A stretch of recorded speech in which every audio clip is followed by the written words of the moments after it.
አለይኩም ወራህመቱላሂ ወበረካቱ። ውድና የተከበራችሁ የቻናሌ ቤተሰቦች እንዴት ናችሁ? ልይ ሰላም ናችሁ ወይ? እኔ ሰላም ነኝ አልሐምዱሊላህ። እናንተ እንዴት ናችሁ? በያላችሁበት የአላህ ህዝነት ረህመት አይለያችሁ። እንዴት ከርማችሁልኛል? እኔ በጣም ሰላም ነኝ አልሐምዱሊላህ። ረመዳን እንዴት ይዟችኋል? ስራ እንዴት ነው ከእናንተ ጋራ? ከኔ ጋራ አልሐምዱሊላህ ደስ ይላል፣ ምንም አይልም።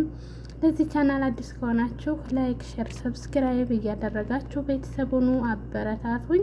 ነባሮቹ ደግሞ ስለምታበረታቱኝ እጅግ እጅግ አመሰግናለሁኝ። ዛሬ እንግዲህ በእኛ ደስ የሚል ዝናብ፣ ሰላም ያለው ዝናብ፣ ምንም አይነት ንፋስ፣ እንደገና ጨረርታ የሌለው ዝናብ ጥሏል ማለት ነው።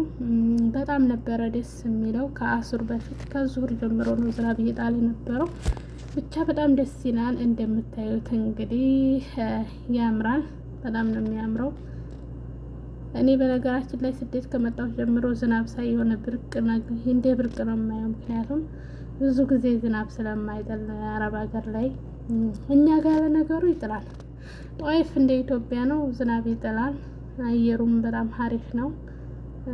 ሙቀት የሚባል አይደለም። ሙቀት ሲመጣ ያው ብርዱ ላይ ነው፣ የተወሰነ ብርድ ሲሆን ነው ብርድ በጣም የሚባረደው። ብቻ ዝናቡ በጣም ደስ ይላል። እና ምን አስታወሰ ዝናብ ሲጥል ከሀገራችን አሳድገኝ ከሽምብራው ቦታ ዱለኝ እያልን እንዘል ነበር ውጭ ላይ ማለት ነው። እና እሱን አስታውሶኛል። ለዚህ ቻናል አዲስ ከሆናችሁ ላይክ፣ ሼር እያደረጋችሁ ቤተሰቡ ነው። ሰላም አለይኩም ወራህመቱላሂ ወበረካቱ።